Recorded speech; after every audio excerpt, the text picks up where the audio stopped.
ढाडा पाखा वन खाएर हो कि चैता महिना कोइली चरी बिरहले रोकी त्यही दाउराले मरण गरे त्यही दाउराको चिता घर जाले झै लाग्छ मलाई डढेलो सम्झिँदा।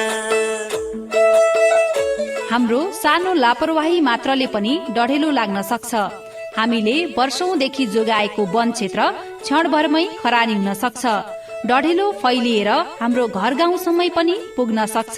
घर जलाउने घरभित्रै छन् पढाइलाई के दोष छलखानाको हावा खाँदा खुल्ला कि त होस् मिले नि भाउ डढेलोलाई नहोस् है बर्बाद निर्दोष प्राणी जली मर्दा लाग्छ नि अपराध बाजा बजाई ढोला पेटी दशा आउन आरे बिहान लाको डढेलोले घर नजलोस् भरे।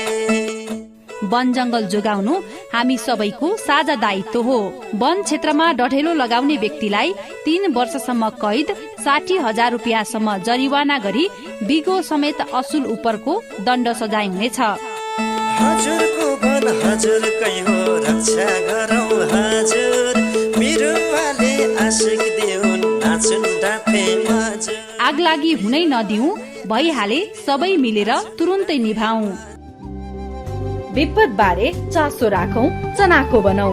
राष्ट्रिय विपद जोखिम न्यूनीकरण